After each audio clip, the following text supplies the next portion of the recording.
স্বয়ম্বর সভা এত দেবতা, এত মুনি ঋষি, এত রাজা উপস্থিত, কারো গলে সতীমা মালা দিল না।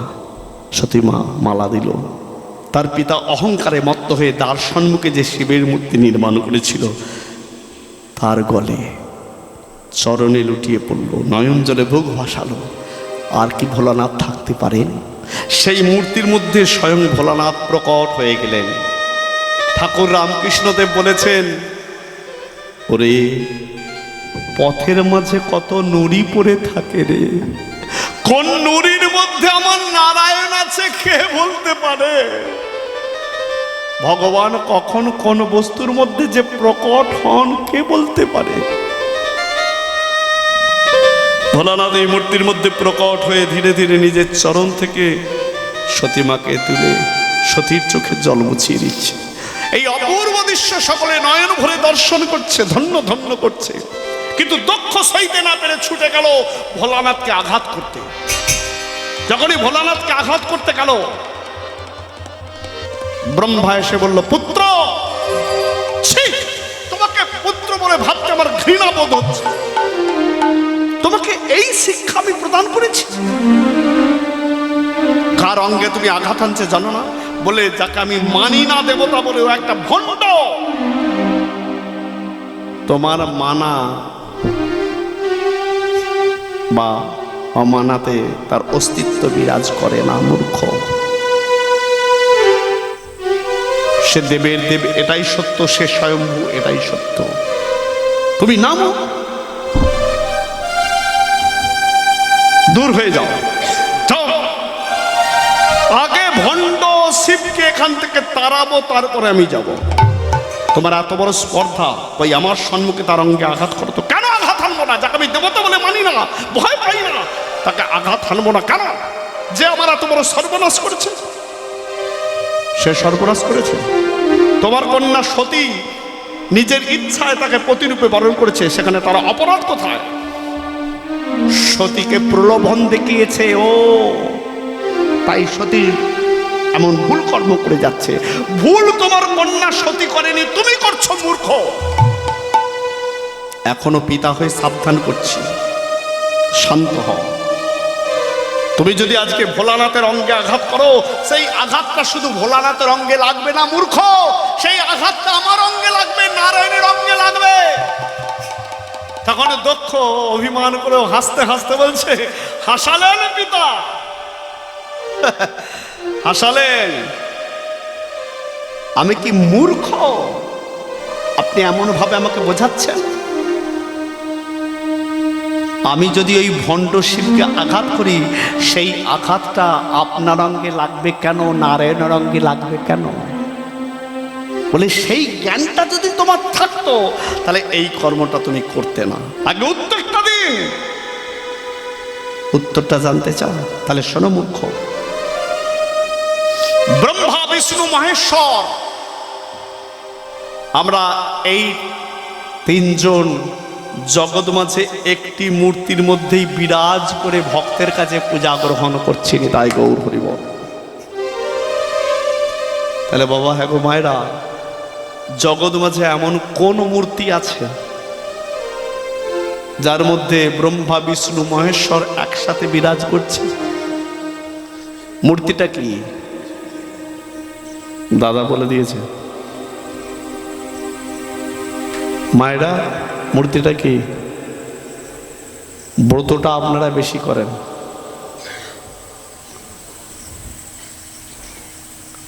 আপনাদের এই ব্রত করার জন্য একটা ডাব কিনে খাবার উপায় নাই। কোথায় ডাবের দাম ছিল আর কোথায় গেল, 100 টাকা হয়ে গেছে। পেট গরম যদি হয়ে যায়, ডাব খাওয়া যাবে না। কেন? যত ডাবের জল ঢালছে তো বাবার মাথায়। এটাই গৌর হরি বল। সেটা হচ্ছে শিবলিঙ্গ।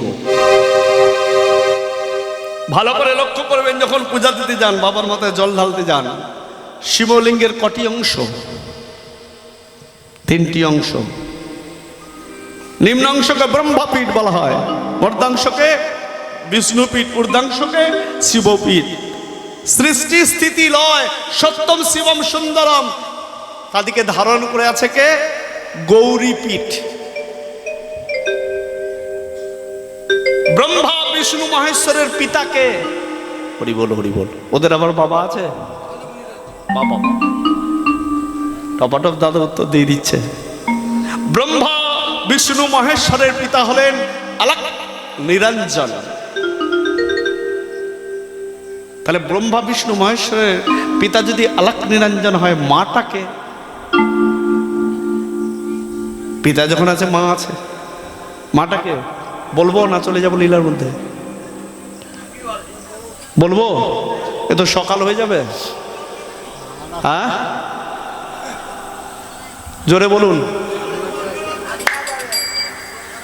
আচ্ছা বাবা ঠিক আছে। ব্রহ্মা বিষ্ণু মহেশ্বরের পিতা হলে আলাক নিরঞ্জন। আমাদের দেহে আলাক নিরঞ্জন কোনটা? কচু পাতায় জল দিলে যে অবস্থা হয় আমাদের মানব দেহে, সেই বস্তুটাই হলো আলাক নিরঞ্জন, যা থেকে সৃষ্টি হয়। এটুকুই বললাম। সব তত্ত্ব মাইকে চিৎকার করে বলা যায় না, গুরুর কাছে জেনে নিতে হয়। এটুকু এগিয়ে দিলাম, এবারে বুঝে নেবেন কোন বস্তুটা মানব দেহে বললাম আলাক নিরঞ্জন। মাকে মহাশক্তি, তিনি হলেন মা। শক্তির পত্নী হলো আলাক নিরঞ্জন, মহাশক্তি। যখন এই মহাশক্তি বলল তুমি তো আমার স্বামী, তো সৃষ্টি তো রক্ষা করতে হবে, তাহলে তুমি তোমার শক্তি আমাকে দান করো, যা দিয়ে সৃষ্টি হবে, সৃষ্টি রক্ষা পাবে। আলাক নিরঞ্জন হাসতে হাসতে বলেছিলেন তুমি মহাশক্তি,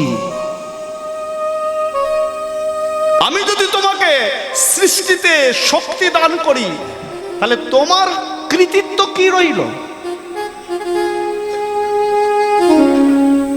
তুমি যদি মহাশক্তি হও, নিজের তপস্যার দ্বারা নিজের শক্তি প্রকাশ করে সৃষ্টি করো, তবেই তো জগৎ সংসার মানবে তোমাকে মহাশক্তি বলে, নইলে তো সাধারণ নারীর চোখে তোমাকে দেখবে।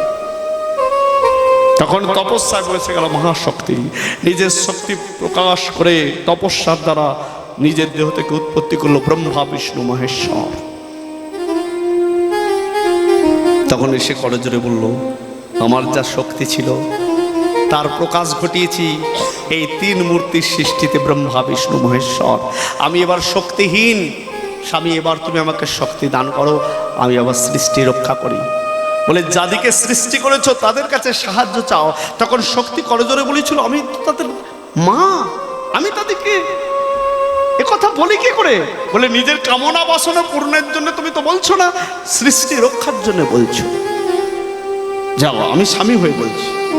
যখন বিষ্ণুর কাছে গেল, বিষ্ণু বলল ক্ষমা করো, আমি পারবো না। ব্রহ্মাকে বলল, ব্রহ্মা বলল ক্ষমা করো, পারবো না। যখন ভোলানাথকে বলল, ভোলানাথ বলল আমি জানি তুমি তোমার কামনা বাসনা পূরণের জন্য কথা বলনি, সৃষ্টি রক্ষার জন্য বলছো, কিন্তু এই রূপে আমি তোমাকে গ্রহণ করতে পারি না। তোমাকে আমি গ্রহণ করব সৃষ্টি রক্ষার্থে। আমার একটা শর্ত আছে, কি? তুমি যদি মহাশক্তি হও, তোমার 108টা রূপ আছে, এটা আমি জানি। বলে হ্যাঁ, ওই 108টা রূপ আমাকে দেখাতে হবে। যখনই একটা রূপ ধারণ করবে, আমি তোমার কণ্ঠিটা কেটে নিয়ে ঝোলায় রাখবো, সেই দেহটার মৃত্যু হয়ে যাবে। আমি যোগাসনে বসবো, আমার এই জানু দেশে অগ্নি দিয়ে চিতা জ্বালবো, তোমার কণ্ঠিটা কেটে নেওয়ার পর তোমার দেহটা যখন ভূমিতলে পড়ে যাবে, তার দেহ থেকে প্রাণটা চলে যাবে, সেই নশ্বর দেহটা আমার চিতায় আগুনে পুড়িয়ে ছাই করে দেব। দ্বিতীয় রূপ ধারণ করবে, তার কণ্ঠিটা কেটে নেবো, সেই দেহের মৃত্যু ঘটে যাবে, অগ্নিতে পুড়িয়ে ছাই করে দেবো। 108টা রূপ এইভাবে চিতার অগ্নিতে নাশ হবে। 109ম রূপে যে তুমি রূপটা ধরবে, তোমাকে সৃষ্টি রক্ষার্থে আমি গ্রহণ করব। এই শর্তে যদি রাজি থাকো, আমিও সৃষ্টি রক্ষার্থে রাজি। বললো বেশ, তাই হোক।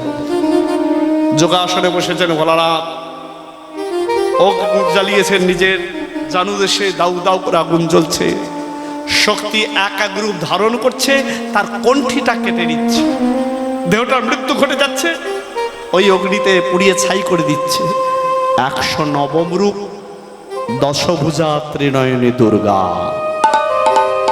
আমরা জানি মহালয়ের সময় নাকি দুর্গাকে সৃষ্টি করা হয়েছিল, ভুল কথা।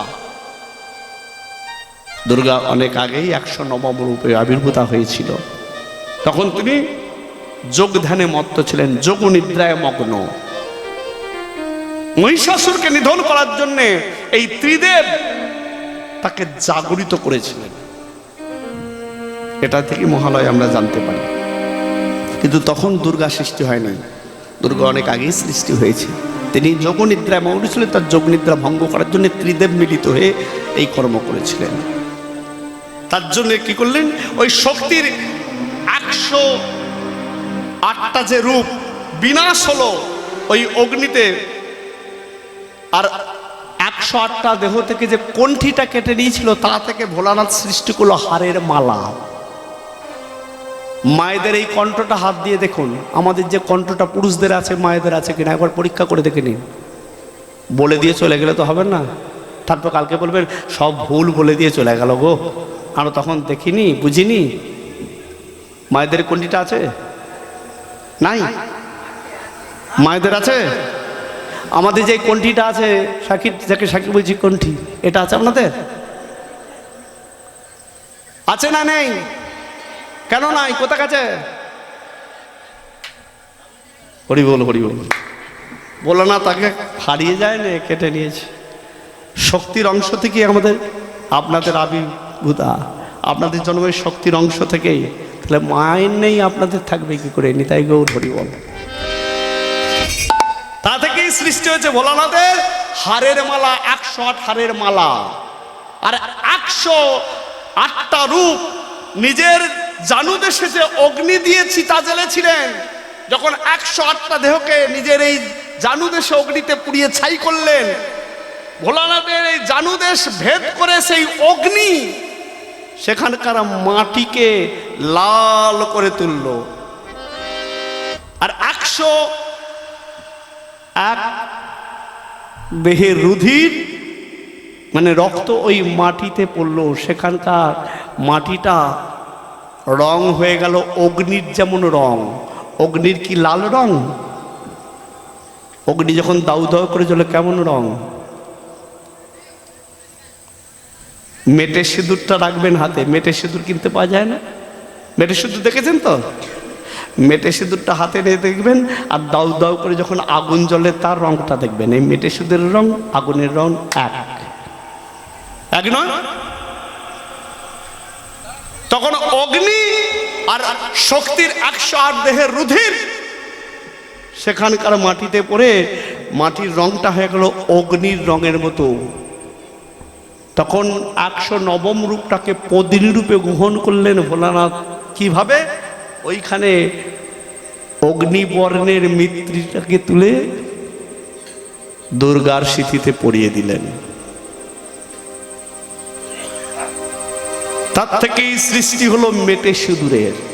সেই জন্য সনাতন ধর্মে হিন্দু রমণীগণের যখন বিবাহ হয়, বিবাহস্থলে স্বামী কোনোদিন কিন্তু লাল সিঁদুরটা দেয় না, মেটে সিঁদুরটাই প্রথমে দেয়।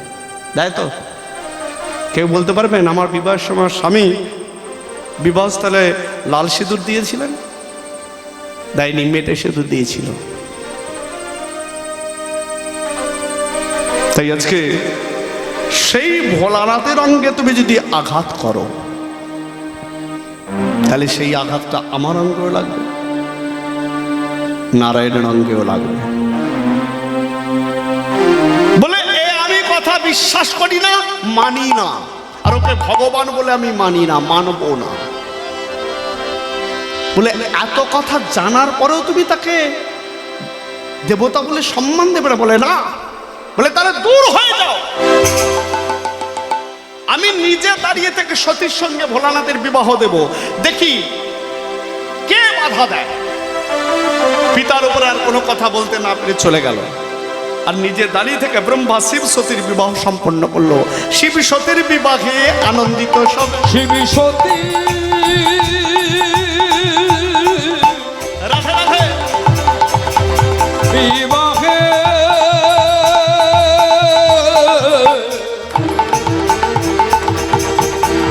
আনন্দিত সবে।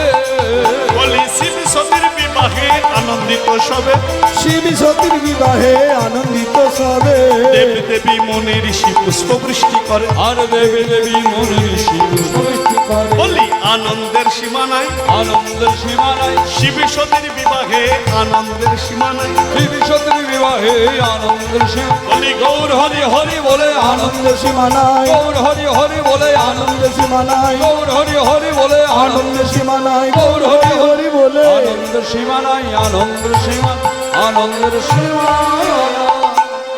বিবাহ সম্পন্ন হতে হতে প্রভাত হয়ে গেছে। এবার সতীমা পিতার আলোয় ছেড়ে চলে যাবে স্বামীর আলোয় কৈলাসে। তাই প্রভাতকালে পিতার আশীর্বাদ পাবার জন্য পিতার চরণে প্রণাম করেছে। পিতা চরণ সরিয়ে নিয়ে বলল, আজকের পর থেকে তোর ওই মুখটা আমি দেখতে চাই না, চলে যা। এই ভণ্ডটার গলে মালা দিয়ে জগৎ সংসার মাঝে আমার অপমান করেছিস, তুই ছোট করে দিয়েছিস সকলের চোখে আমাকে। আজ থেকে আমি তোর মুখ দেখব না, চলে যা। চোখের জল ফেলতে ফেলতে মায়ের কাছে গিয়ে মাকে প্রণাম করছি। মা বক্ষে জড়িয়ে ধরে বললে, কাঁদিস নে মা, তোর পিতা অভিমান করে কথা বলছে। কিছুদিন পর যখন অভিমান চলে যাবে দেখবি ওই পিতাই তোকে বুকে টেনে নেবে মা। কিন্তু তোকে তো এই অবস্থা আমি যেতে দিতে পারি না। তুই এইভাবে স্বামীর গৃহে যেতে পারিস না, তোর পিতা তোকে কিছু দেয়নি, আমি তোকে সবকিছু দিয়ে সাজিয়ে দেব। তখন করজোরে বলছে, মাগো, যার স্বামীর অঙ্গের ভূষণ হারের মালা ভস্য ফণি, আমি তো তারই পদিনী। আমার অঙ্গে কি মণিমাণি প্রবাল মুক্তা এসব মানায়? আমাকে মণিমাণিক প্রবাল মুক্তা দিয়ে সাজাতে চেও না, আমার কিচ্ছু চাই না। তুমি শুধু আমাকে আশীর্বাদ করো, আমি যেন সারা জীবন ভক্তি করে স্বামীর সেবা করে যেতে চাই। যাবার সময় চোখের জল ফেলো না মা, তোমার চোখের জলে আমার সাধনার পথ পিছল হয়ে যাবে। যাবার বেলা কেঁদো না মাগো, হাসি মুখে যেতে দাও। যাবার বেলা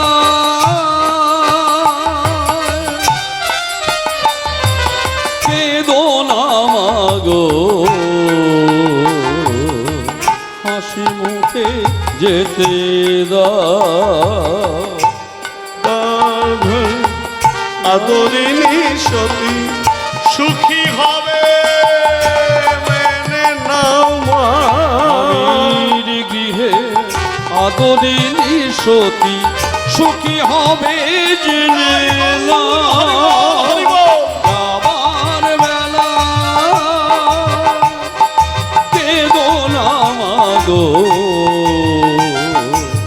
হাসি মুখে যেতে দাও মাগো, হাসি মুখে যেতে দাও। পিতার আলোয় ছেড়ে সতীমা চলে গেল স্বামীর সঙ্গে কৈলাসে। কৈলাস আনন্দে মেতে উঠল, কিন্তু কঙ্খল রাজ্যে নেমে এলো অন্ধকার। চিন্তা করে দেখুন, দক্ষ যেদিন ক্ষীরোদ সাগরের উত্তর তটে তপস্যা করেছিল, মহামায়া দর্শন দিয়ে কি বলেছিল, আমাকে কন্যারূপে তুমি পেতে চাইছো, ভালো কথা, কিন্তু যেদিন তোমার সংসারে আমার অপমান হবে, অপমাননা হবে, সেদিন কিন্তু আমি তোমাকে ছেড়ে চলে যাব।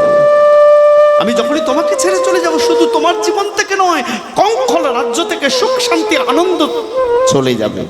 আজকে সেটাই হলো, কঙ্খল রাজ্যে নেমে এলো অন্ধকার।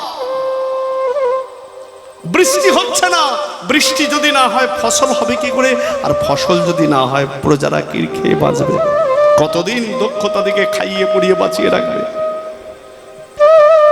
তাই ক্ষুধায় কাতর হয়ে প্রজাদের হাহাকার কান্না, সতীকে হারানোর যন্ত্রণা আর সইতে পারছে না দক্ষ।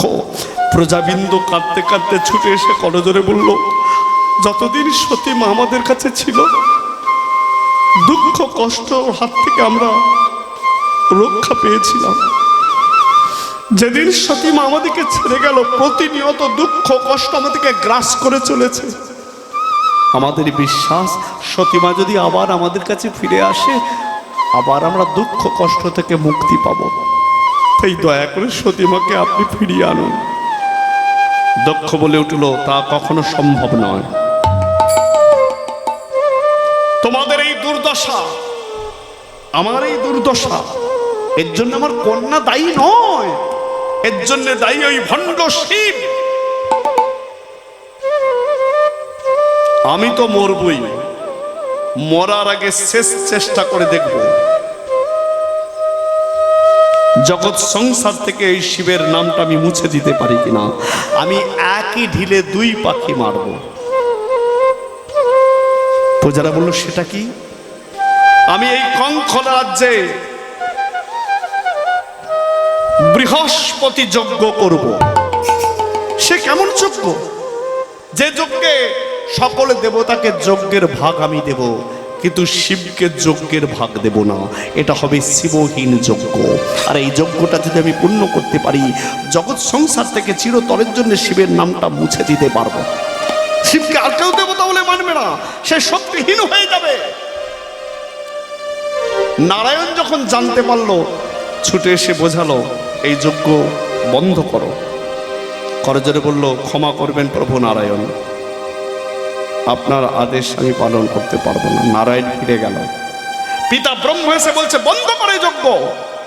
করজোড়ে বলল, পিতা আপনি আমার অনেক সর্বনাশ করেছেন, আমি মুখ বুজে সহ্য করেছি। এই যজ্ঞে যদি আপনি বাধা দেন পিতা বলে, আমি আপনাকে আর ক্ষমা করব না। তখন ব্রহ্মা বলল, বাহ বাহ বাহ বাহ, এই তোমার শিক্ষার পরিচয়।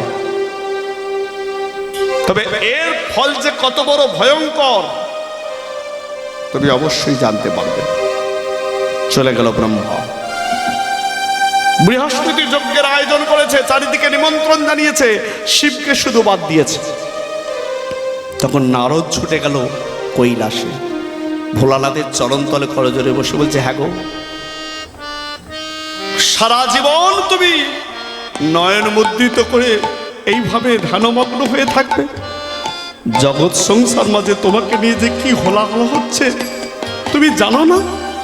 একবার জাগো, নয়নে মিলে জগৎ সংসারের দশাটা দেখো।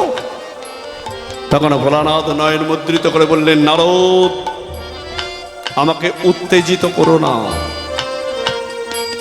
আমি নয়ন মুদ্রিত করে বসে আছি জগতের কল্যাণ, জীবের মঙ্গলের জন্যে। আমি জানি আমাকে নিয়ে জগৎ সংসার মাঝে কি ঘটছে, সব আমি জানি, সব বুঝি।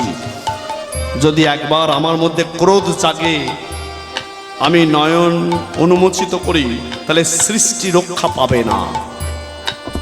তাই জগতের কল্যাণ, জীবের মঙ্গলের কথা ভেবে এই অপমানটা আমাকে মুখ বুঝে সহ্য করতে হচ্ছে। আমাকে উত্তেজিত করো না নারদ, চলে যাও। নারদ ভয়ে চলে গেল। মায়ের কাছে গিয়ে বলল, মা তুমি তো সতী নারী, তাহলে তুমি কি করে সহ্য করছো তোমার স্বামীর নিন্দা চর্চা? তখন সতী মা বলছে, কি হয়েছে নারদ, তুমি এমন কথা বলছো কেন আমাকে? কি হয়নি? তোমার পিতা যজ্ঞ করছে। সতী মা বলছে, যজ্ঞ করা তো আনন্দের কথা, ভালো কথা। না না না না, ভালো কথা নয়। তোমার পিতা বৃহস্পতি যজ্ঞ করছে, কিন্তু এই যজ্ঞ থেকে তোমার স্বামীকে সে বাদ দিয়েছে। এটা হচ্ছে শিবহীন যজ্ঞ। সতীমা বলছে, তুমি ভুল করছো। পিতা আমার প্রতি অভিমান করতে পারে, কিন্তু কোনোদিন ভুল করে এমন কাজ করবে না। তাই বুঝি পিতার প্রতি এত বিশ্বাস। বেশ, আমি যদি ভুল কথা বলি, তুমি আমায় যা সাজা দেবে আমি মাথা পেতে দেব। তোমার কথাটাই যে নারদ সত্য, বুঝবো কি করে? বলে, স্বামীকে, পিতা মাতাকে ছাড়া আর তুমি কাকে বেশি বিশ্বাস করো? সতীমা বলল, আমার 60 জন দিদির মধ্যে রোহিণী দিদি কোনোদিন মিথ্যা পথে চলেন, মিথ্যা কথা বলেন। তাহলে তাকেই প্রশ্ন করো, আমি যে কথাটা বলছি এটা মিথ্যা না সত্য? আমি আগেই বলেছি, দক্ষের 60টি কন্যার মধ্যে 27টি কন্যাকে বিবাহ করেছিল চন্দ্রদেব। সনাতন ধর্মে আমাদের বলা হয় 27 নক্ষত্র চন্দ্রের পত্নী দক্ষের কন্যা, এর মধ্যে রোহিণী একজন। দেখবেন 27 নক্ষত্রের মধ্যে রোহিণী নক্ষত্র লেখা আছে পঞ্জিকাতে। বলে এই রোহিণী কোনোদিন মিথ্যা কথা বলেনি, মিথ্যা পথে চলেনি, যার জন্য চন্দ্র তাকে খুব ভালোবাসতো, তার কথা মেনে চলতো। তার কাছে ছুটে গিয়ে বললো, দিদি সত্য করে বলো তো, আমার চোখে চোখ রেখে পিতা বৃহস্পতি যজ্ঞ করছেন, এই যজ্ঞ থেকে আমার স্বামীকে বাদ দিয়েছে, জগৎ সংসার থেকে স্বামী আমার নামটা মুছে দিতে চান বলে এই যজ্ঞের আয়োজন। মিথ্যা কথা বলে আমাকে সান্ত্বনা দেবে না দিদি। একটা কথা মনে রেখো, আমার স্বামী যদি তোমার স্বামীকে নিজের মস্তকের উপরে ঠাঁই না দিত, তাহলে তোমার স্মৃতির সিঁদুর কবেই মুছে যেত। তাই আমাকে সান্ত্বনা দেওয়ার চেষ্টা করো না, তাহলে তোমার সর্বনাশ হবে। যেটা বলবে আমার চোখে চোখ রেখে সত্য কথা বলো। রোহিণী বলল, আমি জীবনে মিথ্যা কথা বলিনি, আজও বলবো না। হ্যাঁ, কারণ আমার স্বামীর জন্য তোমার স্বামী এখনো বেঁচে আছে। দেখবেন ভোলানাথের যেখানে মূর্তি আছে, বাবা বাড়িতে যখন ভোলানাথের মূর্তি থাকে, একবার গিয়ে দেখবেন ভোলানাথের মস্তকের একদিকে আধখানা চাঁদ আঁকা আছে, জটার একদিকে যেখানে মূর্তি আছে। ভোলানাথের আমরা তিলক সেবা করি, শিবলিঙ্গের উপরে তিলক সেবা করি। ভোলানাথের তিলকটার নাম হচ্ছে ত্রিপুণ্ড। ভোলানাথের তিলকটার নাম ত্রিপুণ্ড। ত্রিপুণ্ড অঙ্কন করার পর আবার তার উপরে একটা আধখানা চাঁদ এঁকে দেয়া হয়। তো ভোলানাথ যদি চন্দ্রদেবকে নিজের মস্তকে ঠাঁই না দিত, তাহলে জগতে আর কোনোদিন আমরা চন্দ্রকে দেখতে পেতাম না, চন্দ্রের মৃত্যু হয়ে যেত। কেন জানেন? দেবতাদের গুরু হলেন কে? দেবগুরু বৃহস্পতি, চন্দ্রেরও গুরু। ওই বৃহস্পতির পত্নী হলো তারা, সে ছিল বড় রূপবতী। কিন্তু চন্দ্র নিজের রূপ যৌবনের অহংকার ছিল, তাই গুরুমায়ের রূপ দর্শন করে রূপ লাবণ্যে মোহিত হয়ে তাকে হরণ করেছিল। তখন দেবগুরু বৃহস্পতি বলেছিল, তোরা এত বড় স্পর্ধা, নিজের রূপ যৌবনের অহংকার করে তুই জ্ঞান বিবেক বুদ্ধি বিসর্জন দিয়ে গুরুমাকে হরণ করতে গেলি। আমি গুরুদেব হয়ে তোকে অভিশাপ দিলাম, এই রূপ যৌবন তোর থাকবে না।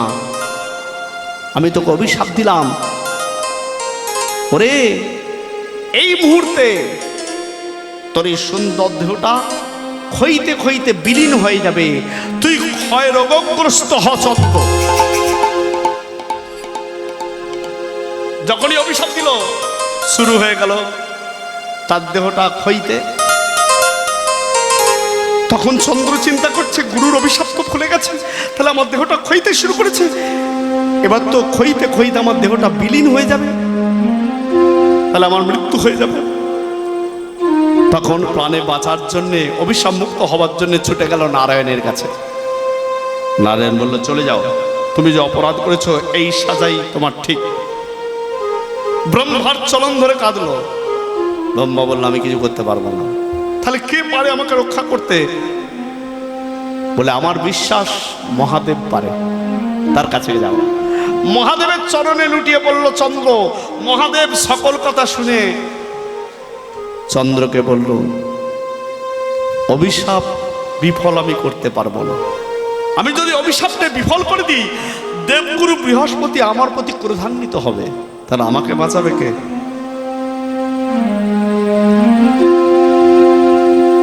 তাহলে আমি বাঁচবো কি করে? বলে, একটা উপায় আছে। কি? তুমি আমার মস্তকে একদিকে বিরাজ করে যাও, তাহলে অভিশাপ মুক্ত হবো। বলে, না, তাহলে কি কারণে তোমার মস্তকে একদিকে বিরাজ করবো?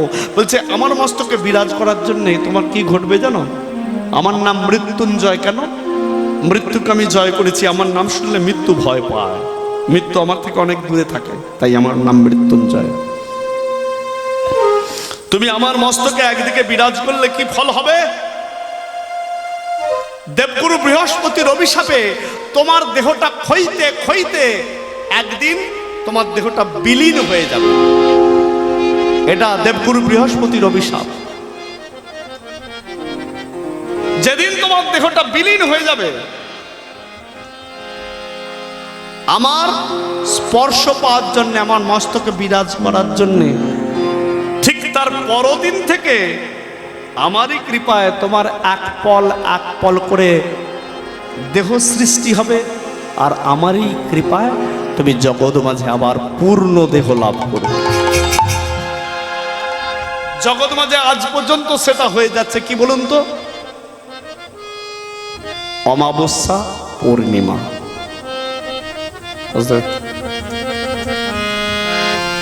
অমাবস্যার দিন চন্দ্রের দেহের মৃত্যু ঘটে যায়।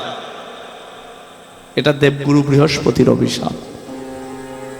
তাই জগৎ সংসার অন্ধকারে ঢেকে যায় অমাবস্যার দিন, চন্দ্রের দেহটা মৃত্যু হয়ে যায়। অমাবস্যার পরে কি আসে? প্রতিপদ। ভোলানাথের মস্তকে চন্দ্র বিরাজ করার জন্যে প্রতিপদ থেকে ভোলানাথের কৃপায় তার একটু একটু করে দেহ সৃষ্টি হয়, আর ভোলানাথের কৃপায় একদিন সে পূর্ণ দেহ প্রাপ্ত হয়। সেদিন হয় পূর্ণিমা। ভোলানাথের মস্তকে বিরাজ করার জন্যে ভোলানাথের জগৎ মাঝে আর একটা নাম হয়েছে চন্দ্রশেখর। আচ্ছা মা, আপনারা শিবরাত্রি ব্রত করেন তো? ঘুমাচ্ছ নাকি গো? মায়েরা ঘুমাচ্ছে? ও না, ভজনটা শেষে একবার বলে দাও যে শেষে ফল প্রসাদ ব্যবস্থা আছে, শেষে ফল প্রসাদ ও হরিলুটের ব্যবস্থা আছে। কি গো? আচ্ছা আপনারা যে শিবরাত্রি ব্রত করেন বলে দিন। কীর্তনের শেষে হরিলুট প্লাস ফল প্রসাদের, যেহেতু আজকে একাদশী, ফল প্রসাদের ব্যবস্থা আছে, কোনো কেউ যেন না যায়। কীর্তনের শেষে হরিলুট এবং ফল প্রসাদের ব্যবস্থা আছে, দয়া করে কেউ যাবেন না। দাদা ভাই সেই আয়োজন করেছেন, তাই একবার সকলে বলুন দুহাত তুলে নিতাই গৌর হরি বল।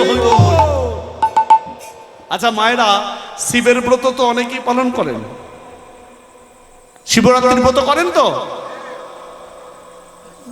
এটা কি কেউ করে না? তাহলে মুখে সারা নাই কেন? খেতে দেয়নি একাদশী ব্রত করেছেন বলে নাকি? এটাই গৌর হরি বল, হরি বল, হরি বল। তাহলে শিবরাত্রি যে ব্রতটা করেন কেন করেন? শিবকে পাওয়ার জন্য। হরি বল, হরি বল। হ্যাঁ গো, শিবকে অনেকে বলে শিবকে স্বামী রূপে পাবার জন্য নাকি শিবের ব্রত পালন করে। কথাটা সত্যি না মিথ্যে? হ্যাঁ, হরি বল, হরি বল বলে সত্যি। আচ্ছা ধরুন, যাদের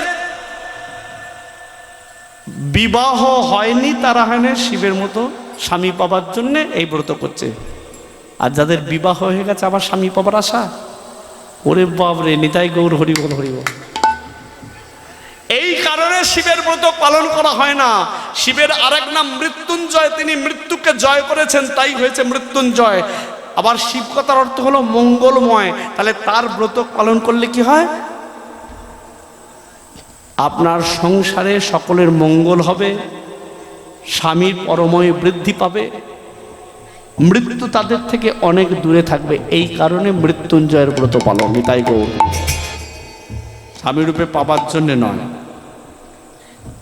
তাই আজকে বৈষ্ণব কবি বা শাস্ত্রকার বললেন, সতীমা যখনই ছুটে গিয়ে করজোরে কেঁদে কেঁদে বলছে, তুমি আমার চোখে চোখ রেখে বলো, এ কথা সত্য। পিতা আমার স্বামীর নাম মুছে দেবার জন্য এই যজ্ঞের আয়োজন করেছে। তখন ছোট বোনকে বক্ষে জড়িয়ে ধরে বললে, আমি তোর বড় দিদি, আমি কি করে দুঃখ দিই তোকে? বলে যেটা সত্য সেটাই তুমি বলো। বলে এটাই সত্য। পিতা সংকল্প করেছেন জগৎ সংসার মাঝ শিবের নাম মুছে দেবেন, তাই এই যজ্ঞের আয়োজন। তাই সকল দেবতাকে যজ্ঞের ভাগ দিয়েছে, শিবকে বাদ দিয়েছে। দিদির কথা শুনে কাঁদতে কাঁদতে ছুটে এলো কৈলাসে। তখন নারদ বলল, কি হলো মা, কথাটা সত্য হলো? তুমি ঠিকই বলেছো নারদ, কিন্তু এখন আমি কি করি বলো তো? তুমিই পারো এর প্রতিবিধান করতে। আমি তো সামান্য একজন নারী, কি করে আমি এর প্রতিবিধান করব? তখন নারদ মায়ের চরণতলে করজোড়ে বসে হাসতে হাসতে বলছে, ভক্তের মনের বাসনা পূর্ণ করার জন্য জগৎ মাঝে মানবরূপের জন্ম নিয়ে তুমি ভুলে গেছো তুমি পূর্বে কে ছিলে, কোথায় ছিলে, কি ছিলে, কোথায় এসেছো, কেন এসেছো, কি হয়েছো? তুমি সেই মহাশক্তি, এক এক সময় এক এক রূপে রূপান্তরিত হয়েছে সৃষ্টি রক্ষার জন্য, অসুরী নিধনের জন্য। তুমি পূর্ব স্মৃতির কথা ভাবো। আমি তোমার পূর্ব স্মৃতি ফিরিয়ে আনার জন্যে তোমার চরণতলে বসে তোমার এক এক রূপের গুণগান গাইছি। তখনই তুমি বুঝতে পারবে তুমি কে, কেন এসেছো, কোথায় এসেছো, কি হয়েছো। তখন মায়ের চরণতলে বসে করজোড়ে নারদ বলছে, মাগো তুমি সেই দশভুজা ত্রিনয়নী, সৃষ্টি রক্ষার জন্যে, মহিষাসুরকে নিধন করার জন্যে সেই রূপে রূপান্তরিত হয়েছিল, মনে পড়ছে না? জাগো দুর্গা দুর্গতি নাশিনী দুর্গা, জাগো দুর্গা দুর্গতি নাশিনী দুর্গা, জাগো দশ প্রহরণ ধারিণী দুর্গা, জাগো ভীমা ভৈরবী ত্রিশূল ধারিণী দুর্গা, জাগো দুর্গা দুর্গতি নাশিনী দুর্গা, জাগো দুর্গা দুর্গতি নাশিনী দুর্গা। সেই দুর্গার লয়লাটের নয়ন থেকে আর এক শক্তির প্রকাশ হয়েছিল নিশুম্ভকে নিধন করার জন্যে, মনে পড়ছে না? কালী কালী মহাকালী, কালীকে পাপ হারিণী মা, কালী কালী মহাকালী, কালীকে পাপ হারিণী, ধরে মর্থ মক্ষদে দেবী নারায়ণী নমস্তুতে। কালী কালী মহাকালী, কালীকে পাপ হারিণী, কালী কালী মহাকালী, কালীকে পাপ হারিণী। কখনো বা নিজের সেই সঙ্গিনী ডাকিনী যোগিনীকে শান্ত রাখার জন্য, সৃষ্টি রক্ষার জন্যে নিজের হাতে নিজের মস্তক ছিন্ন করে নিজের দেহে রুধির তাদেরকে পান করিয়েছিলে, তাকে শান্ত রাখার জন্য, সৃষ্টি রক্ষার জন্য। সেই রূপেই পূজা পাচ্ছ, ছিন্ন মস্তা রূপা, ছিন্ন মস্তা রূপা, ছিন্ন মস্তা রূপা, আগো ছিন্ন মস্তা রূপা, কাপে কলে বড় নিজ শিরে হানে, নিজ শিরে হানে কৃপা, ছিন্ন মস্তা রূপা, আগো ছিন্ন মস্তা রূপা। মনে পড়ছে না যখন নারদ মায়ের চরণতলে বসে করজোড়ে মায়ের এক এক রূপের বর্ণনা করছে, গুণগান গাইছে, তখন মায়ের পূর্বস্মৃতি মা ফিরে পেয়েছে। মা তখন বলছে, নারদ আমার মনে পড়েছে আমি পূর্বে কে ছিলাম, কোথায় ছিলাম, কি ছিলাম, কেন এসেছি, কোথায় এসেছি, কি হয়েছে। তখন নারদ মনে মনে ভাবলো, যাক মায়ের যখন পূর্বস্মৃতি মা ফিরে পেয়েছে, আর এখানে আমার থাকা চলে না, চলে গেল নারদ মুনি। তখন মা স্বামীর কাছে এসে করজোড়ে দাঁড়িয়ে বলল, স্বামী আমায় অনুমতি দিন,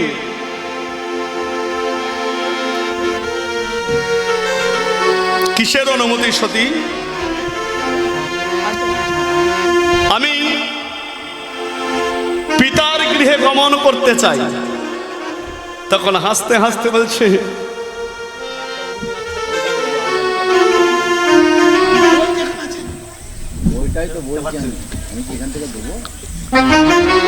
তোমার পিতা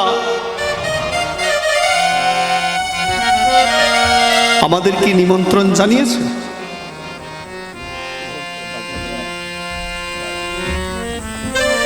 তাহলে বিনা নিমন্ত্রণে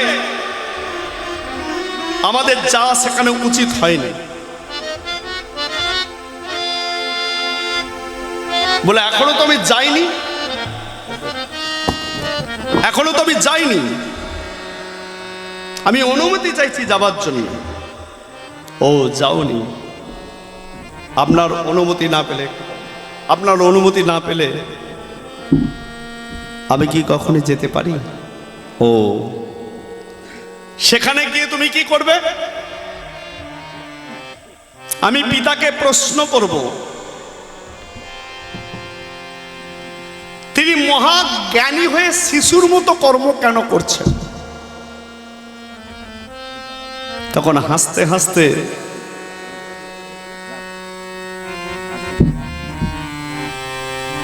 ভোলানাথ বলছে, একটা কথা শোনো সতী, এই জগতে যে জেগে ঘুমায় তার ঘুম ভাঙায় কে?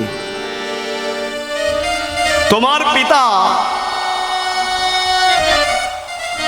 জেগে ঘুমাচ্ছে, তুমি তার কন্যা হতে পারো, তুমি পারবে না তার ঘুম ভাঙাতে। তাতে কি হবে জানো? একটা অঘটন ঘটবে। কেন? এটা ধরুন,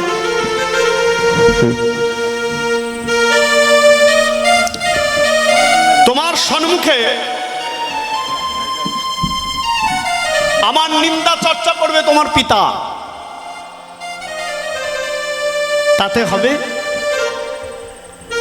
আমার অপমান তোমার সম্মুখে, আর তুমি সেটা সহ্য করতে পারবে না। শেষে প্রতিবাদ করতে যাবে, আর তোমার পিতা কি করবে কেন? তোমাকে অপমান করবে, তোমাকেও ছাড়বে না। তখন তুমি সইতে না পেরে একটা অঘটন ঘটিয়ে বসবে। তার থেকে আমি বলি, শোনো, এই যজ্ঞে আমাদের না যাই উচিত। তখন সতী করজোড়ে বলছে, যদি অনুমতি না দেন, আপনার সম্মুখে আমি প্রাণটা ত্যাগ করব। সতী, ক্ষমা করবেন স্বামী। এ জগতে যে সতী রমণী হয়, সে যদি বসে বসে স্বামীর নিন্দা চর্চা শ্রবণ করে, তাতে কি হয় আপনি জানেন না? তাতে তার মহা অপরাধ পাপ হয়। এ জগতে যে রমণী স্বামীর নিন্দা চর্চা করে নামে, তার নরকও ঠাঁই হয় না।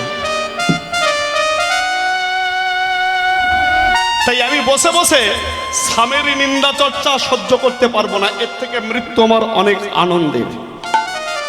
বুঝেছি, বুঝেছি। নারদ তোমার মধ্যে এই ভাব জাগিয়েছে, কিন্তু সতী শুধু শুধু বিপদকে আহ্বান করছো। বেশ, তুমি যখন এত বড় কথা আমাকে বললে, আর আমি তোমাকে বাধা দেব না। যাচ্ছ যাও, কিন্তু একটা কথা মনে রেখো, যদি তোমার কোনো কিছু হয়, তাহলে জগৎ সংসার কিন্তু রক্ষা পাবে না। সে কথাটা ভাববে। নন্দে, ভেঙ্গে যা, তোদের মাকে নিয়ে তার পিতার আলোয় গমন কর। নন্দী ভিঙ্গি এলো, মাকে কাঁধে নিয়েছে।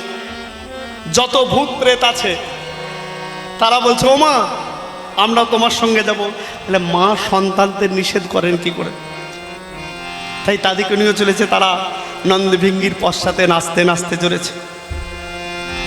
দোলা রে দোলা, দোলা রে দোলা, চতুর দোলা রে, ওরে চতুর দোলা রে। মা সতী রানী বাবা ভোলা, আমার মা সতী রানী বাবা ভোলা রে। হর হর হর হর জয় শিব শম্ভু, ভৈরব নীলাদ উতলাল। হর হর হর হর জয় শিব শম্ভু, ভৈরব নীলাজ উতলালম। বলি জয় জয় জয় জয় জয় সতী রানী, দুর্যোধী বাঘাম বরসুর পাল। জয় জয় জয় জয় জয় সতী রানী, দুর্জটি বাঁধল দেবী সুলোপান। হায় হায় দোলা রে দোলা, হায় দোলা রে দোলা, হায় হায় চতুর দোলা রে, হায় চতুর দোলা রে। আমার মা সতী রানী বাবা ভোলা, আমার মা সতী রানী বাবা ভোলা। হায় হায় দোলা রে দোলা, দোলা রে দোলা, হায় হায় দোলা রে দোলা। দোলা রে দোলা।